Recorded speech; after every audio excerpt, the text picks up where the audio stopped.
নমস্কার, আমি মৌসুমী মণ্ডল। আজ 26শে জানুয়ারি প্রজাতন্ত্র দিবস উপলক্ষে আমরা সকলে রিমিডিয়াল স্টাডি সেন্টারে একত্রিত হয়েছি। উপস্থিত সকল গুরুজনদের জানাই আমার শতকোটি প্রণাম ও আমার সহপাঠীবৃন্দু ও ছোটদের জানাই আমার আন্তরিক শুভেচ্ছা ও অভিনন্দন। আমাদের সবার প্রিয় প্রতিম হালিমুদ্দিন মহাশয়ের রচিত আজকের নাটক শিক্ষার সমাধি রচিত আমাদের সবার প্রিয় হালিমুদ্দিন মহাশয়, নির্দেশিত শুভেন্দু আচার্য, সহযোগিতায় নাইব বাবু মহাশয়, সুজাউদ্দিন আহমেদ মহাশয়, নুরুল শেখ মহাশয়, আশরাফুল ইসলাম মহাশয়, ইন্দ্রজিৎ সাহা মহাশয় এবং সহযোগিতায় সকল গ্রামবিন্দু।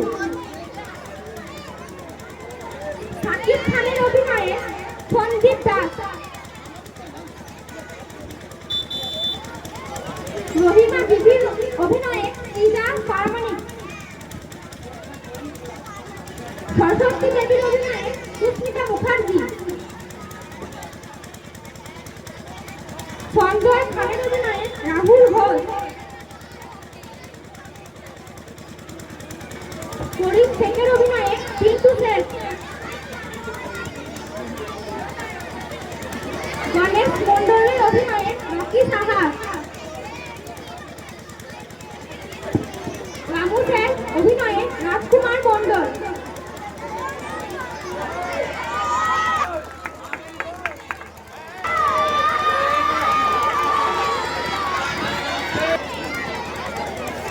নাট্যগুরু গিরিশ ঘোষ ও শ্রী শ্রী রামকৃষ্ণ পরমহংসের আশীর্বাদ নিয়ে আমরা শুরু করছি আমাদের আজকের নাটক শিক্ষার সমাধি।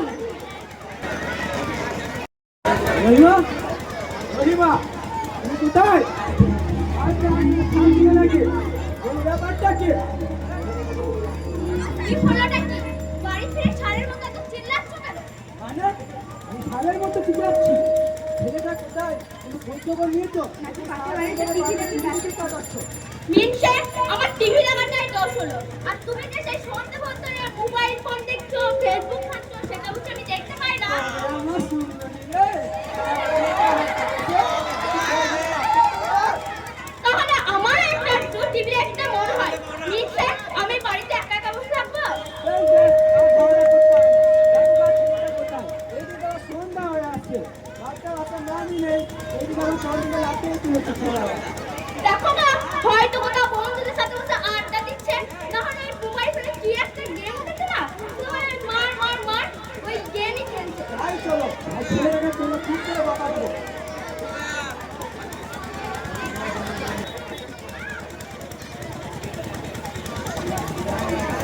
করিম, ও করিম, তোরা কোথায়? গণেশকে ডেকে নিয়ে আয়। দূর সালা, কখন এসেছি এখনো দেখা নাই। আবে ছাগলের মতো বেয়াদব করছিস কেন? হবে গণেশ, তুই কি করছিলি? এত দেরি হলো যে? তোর তো স্থান নেই, বিকালে আমার টিউশনি আছে। তোরা কি টিউশনের বেতন দিয়েছিস? না রে, কেন? আগের মাসে দেওয়া হয়নি, মোবাইলে রিচার্জ করে নিয়েছিলাম।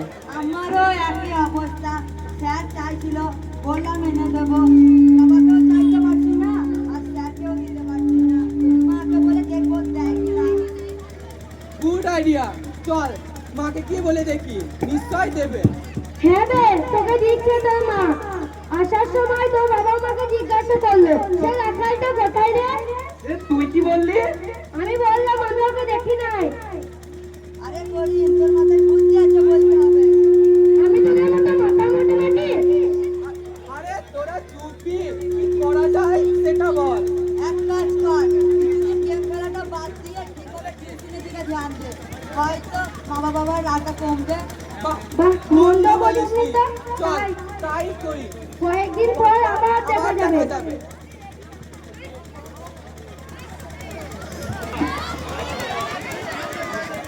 দিনকাল এলো, পড়াশোনা ছেলেগুলো তো মাইনেই দেয় না, আবার যদি পড়াশোনা করতে তাহলে হয়তো মনটা একটু জোড়াইতো, কিন্তু না, পড়াশোনাও করবে না।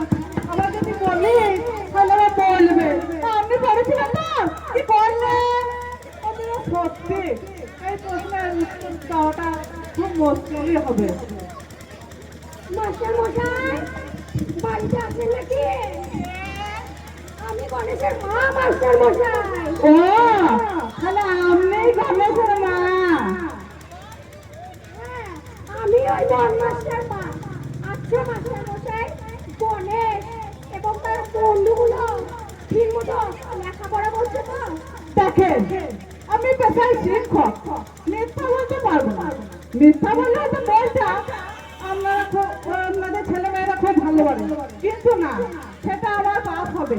কারণ যেদিন ওদের হাতে এই বাবার মাথা কি যেন মোবাইল ফোন এসেছে, সেই দিন থেকে এদের পড়াটা 12টা বেজে গেছে। আপনি কোন পরিবর্তনের কথা বলছেন? দেখেন, প্রথমত ওরা পড়াশোনা তো সম্মাননা পা দিবেন, খেলাধুলা তো কোনো করছেই না, ওই কি বাবার মাথা ফোনের পেছনে পড়ে আছে। আপনি কি বলতে চাইছেন নাকি আমি কি ওকে শিখিয়ে দিয়েছি? দেখেন ম্যাডাম, সারাদিন বসে বসে মোবাইল ঘাট। দেখেন ম্যাডাম, রাগ করবেন না। আমি কি ওদেরকে ফোনটা কিনে দিয়েছিলাম? ভুল হয়ে গেছে মাস্টার মশাই। এরকম বলতে জানলে কখনোই আমি ওকে নিজের হাতে ফোনটা কিনে দিতাম না। শিয়ালদারের মুখ খুলে এই খারেরা মনে এসে কিছু হতে যদি, হ্যাঁ তবে হতে পারে আপনি যদি একটু কঠোর হাতে আপনি ছেলেগুলোকে শাসন করতে পারেন, তাহলে হয়তো একটু পরিবর্তন হলেও হতে পারে।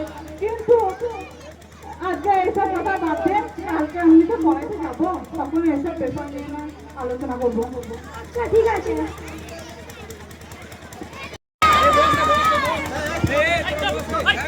রহিমাদি, ও রহিমাদি, বাড়িতে আছো নাকি? কে? সরস্বতী? হঠাৎ আমার বাড়ি কি মনে করে? আর বলো না, আমার গণেশের হালচাল আমার আর একদম ভালো লাগছে না। পড়াশোনার তো নামই নেই, সারাদিন ওকে বাবার মাথা মোবাইল দিয়ে পড়ে আছে। রামদার ওদের প্রতি বিরক্তি হয়ে যাচ্ছে। আর দিদি, দুঃখের কথা কি আর বলবো, আমি আর তোমার দাদা আমাদের রাখালেরা নিয়ে পাগল হয়ে যাচ্ছে।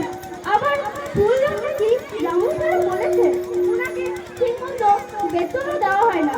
আচ্ছা দিদি, তাহলে আপনাদের মাসে সঠিক সময়ে মাস্টারমশাইকে দেবার জন্য যে টাকাটা দিন, ওই টাকাটা নিয়ে ওরা কি করে? আর পড়াশোনা তো আর আগের মতো করে না, সব ডক্টর উঠিয়ে দিয়েছে। রহিমাদি, ওই মাস্টারমশাই আসছেন মনে হচ্ছে না? রহিমাদি বাড়িতে আছে? কে? রামু স্যার? আসেন আসেন, বসেন।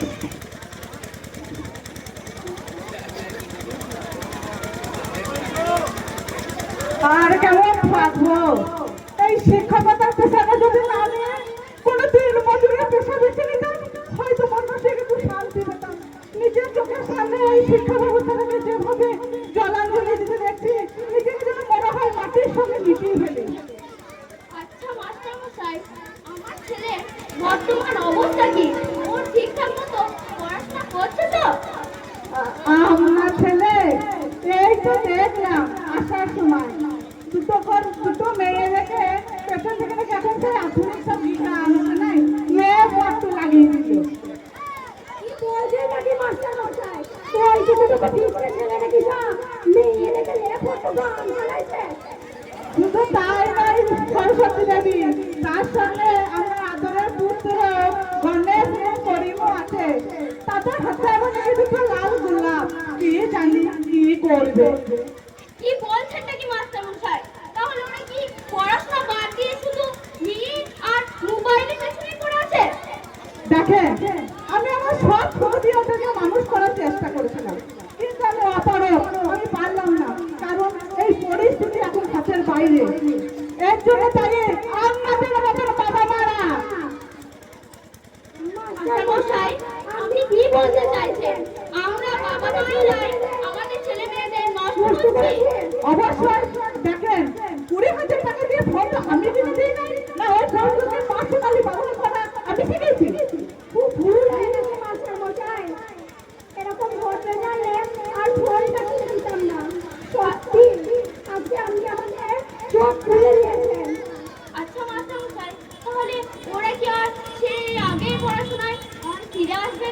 দেখেন আমি তো কাল আপনাদের বাড়ি পড়াতে যাবো, আপনারা আমার আড়াল থেকেই দেখেন আপনাদের ছেলেদের কলা কলা।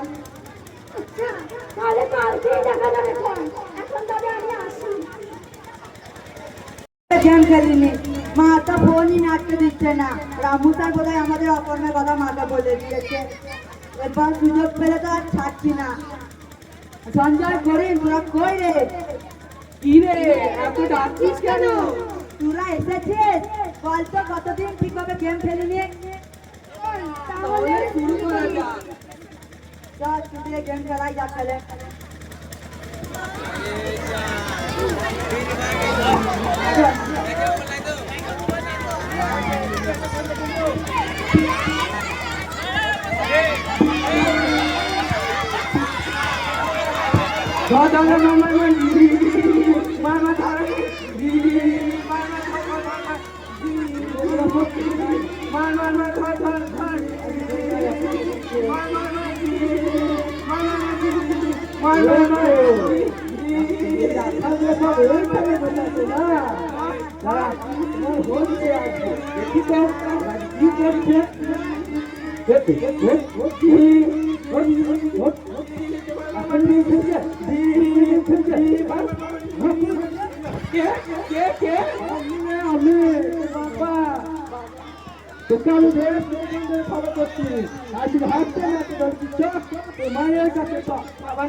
মায়ের কাছে কিন্তু মা বাবা বলছি কিন্তু মায়ের কাছে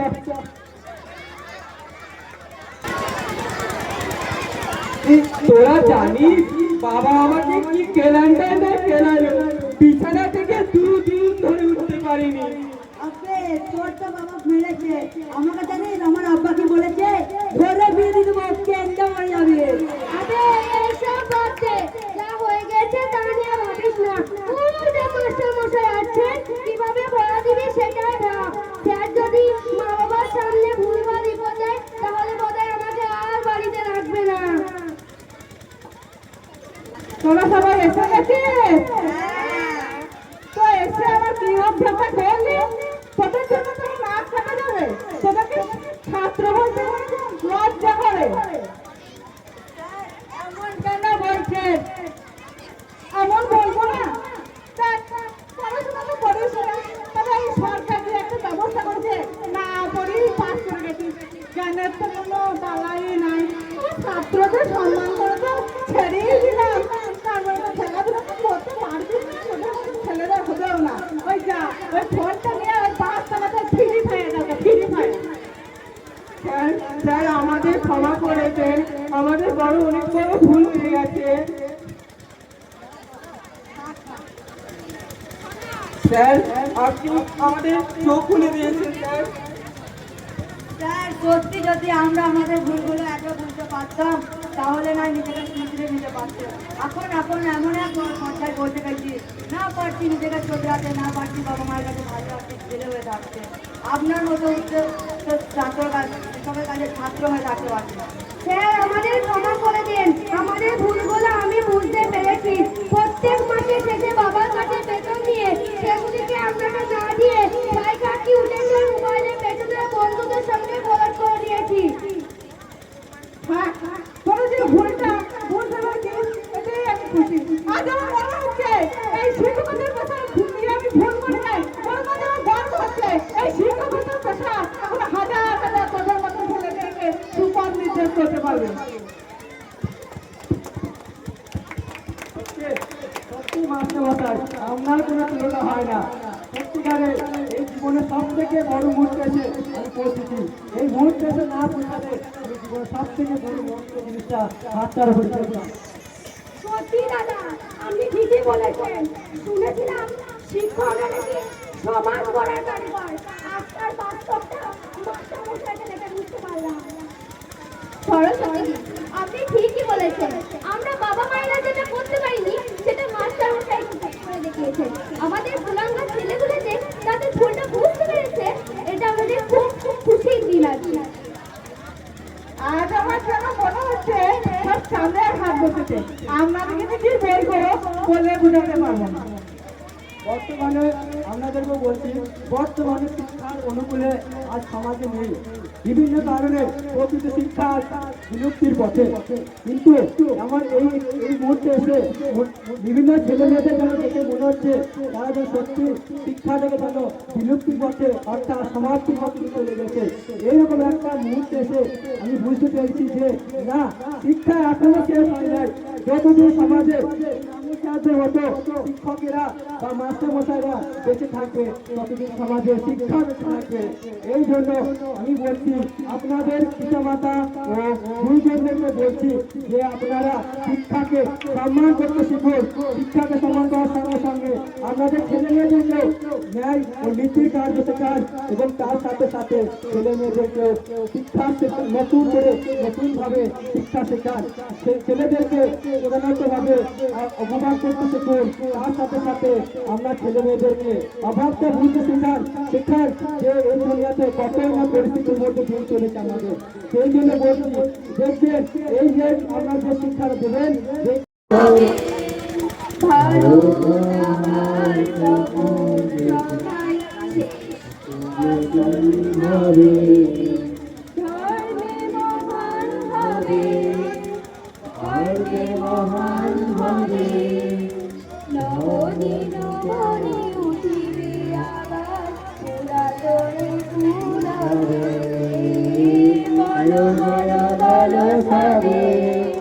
শত দিন